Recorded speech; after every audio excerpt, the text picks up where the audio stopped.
नमस्कार मंडळी, मी वैभव सावंत कोकण टॅलेंट या यूट्यूब चॅनलला तुमचं स्वागत करत आहे। तर आज माका तुम्ही भजनाच्या माध्यमातून डबलवरीच्या माध्यमातून माका यूट्यूबला बघितलात, पण आज प्रथमच मी एक नवीन संग्रह निर्माण केला आहे, जो तयार करतो आहे संग्रह तो तुमका मी दाखवतो आज प्रयत्न करतो आहे। तर आज कोकणात अनेक मंदिरं असतात, आपली देवस्थानं असतात, त्याच्याबद्दल आज प्रत्येकाक माहिती नसता। लोक काशी यात्रेक जातात आणि खै खै जातात, परंतु आपल्या कोकणामध्ये एवढी जागृत देवस्थानं असतात त्यांची लोकांना माहिती नसतं आणि ती माहिती प्रत्येक घरोघरी पोचा होई म्हणून आज मी संग्रह करतोय। तर या चॅनलला तुम्ही जर कोण नवीन असाल, आमचा जो कोकण टॅलेंट हा चॅनल असा याच्यावर जर तुम्ही नवीन असाल तर पहिल्यांदा आधी या चॅनलला सबस्क्राईब करा, कमेंट्स करा, लाईक करा आणि जास्तीत जास्त शेअर करा। तर मी आता उभो असं या देवाच्या डोंगराच्या पायथ्याशी आणि ही मच्छिंद्रनाथांची तपोभूमी कशी असा ती तुमका मी आता दाखवते। तर मंडळी, आता कुडाळपासून एक 2 ते 3 किलोमीटरच्या अंतरावर असलेलो हो आपण सगळेजण म्हणतो की देवाचो डोंगर, तो देवाचो डोंगर म्हणजेच आमची ओम चैतन्य मच्छिंद्रनाथांची तपोभूमी। आणि या तपोभूमीपर्यंत आम्ही आता पोहोचलो। सुरुवातीक आम्ही जाऊन दर्शन घेऊया आणि पुढची माहिती असा ती आम्ही तुमका पुढे सांगूया।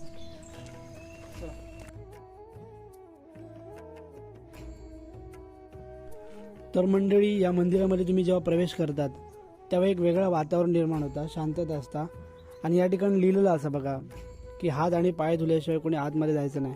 तर आम्ही या ठिकाणी पहिल्यांदा आधी आमचे हात आणि पाय धुवून घेतो, त्याच्यानंतरच मंदिरामध्ये प्रवेश करतो।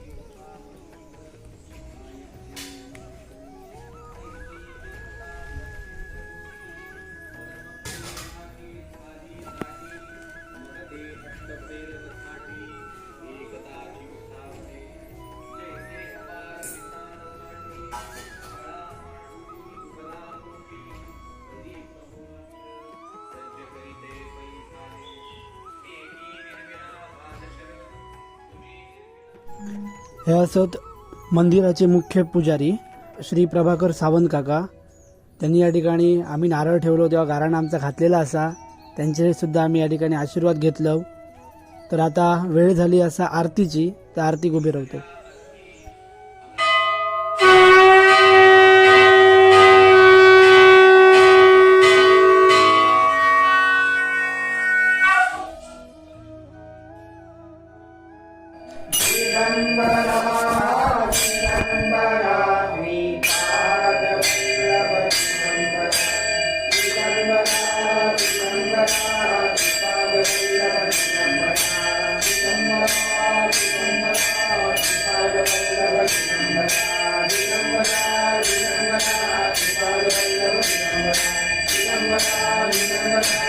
दर्शन घेऊन बाहेर गेलेले असो। या ठिकाणी औदुंबराचा झाडा दत्तांचं स्थान असा, थंय मी आता उभे असो। तर या ठिकाणी जर तुमका मनाची शांतता, मनाचं शुद्धीकरण, एकाग्रता आणि परमेश्वराचं हरिभजन करत असला तर आम्ही डिस्क्रिप्शनमध्ये त्यांचा कॉन्टॅक्ट नंबर, या देवस्थानाच्या जे आमचे पुजारी असतात सावंत साहेब त्यांचं तुमका आम्ही नंबर दिलेलो असा। तर ही मच्छिंद्रनाथांची तपोभूमी आज आपण देवाचो डोंगर म्हणून आज ओळखतो। आता या ठिकाणचे तुमका मी जे त्यांचे जे मच्छिंद्रनाथांचे आणि गोरक्षनाथांचे जे काही प्रसंग दाखवलेले असत ते या चित्रीकरणापासून त्यांनी दाखवलेले असत, ते तुमका मी दाखवत आहे। त्याच्यानंतर या ठिकाणी मोठे फोटो जे बसवलेले असतात ते म्हणजे मच्छिंद्रनाथांचे फोटो असतात, त्यानंतर गुरुदेव दत्तात्रयांचे फोटो असतात, हे सगळे फोटो। त्यानंतर पाठीमागे औदुंबर पण असा, तिथे दत्तगुरूंचा एक मूर्ती असा, त्याच्यानंतर मच्छिंद्रनाथांची एक छोटीशी मूर्ती आहे, ती पण तुमका मी दाखवते।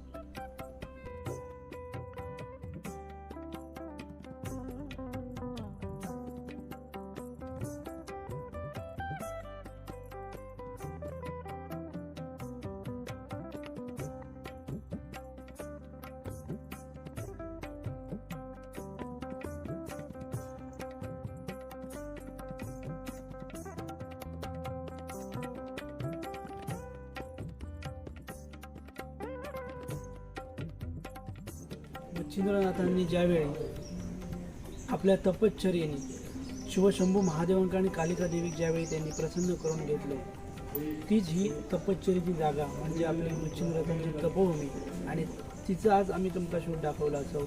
तर तुमका जर आवडला असाल तर नक्कीच लाईक करा आणि तुमका ह्या देवस्थान कसा वाटला तर आमका तुम्ही कमेंट्स करून सांगा.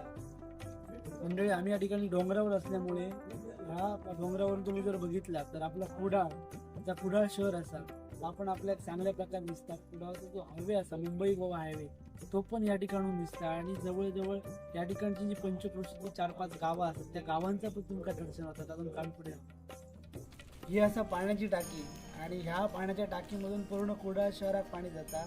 आम्ही आता ह्या पाण्याच्या टाकीवरती जाऊन पूर्ण कुडाळचा तुमका व्ह्यू दाखवतो.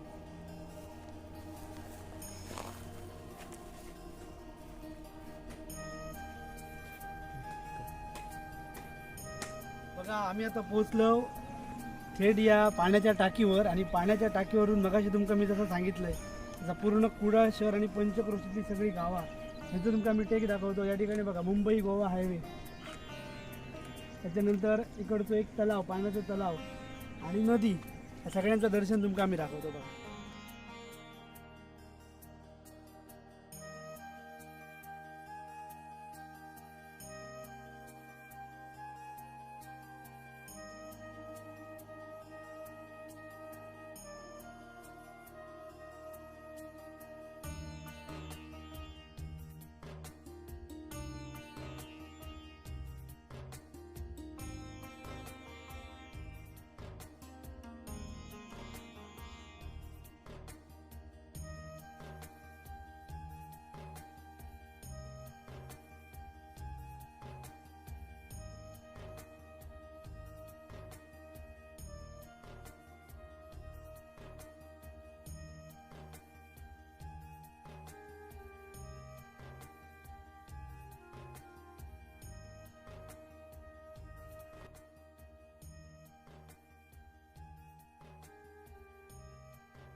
तर मंडळी तुमका ही तपोभूमी कशी वाटली हे आमका तुम्ही नक्की कमेंट्स बॉक्समध्ये कमेंट करून कळवा.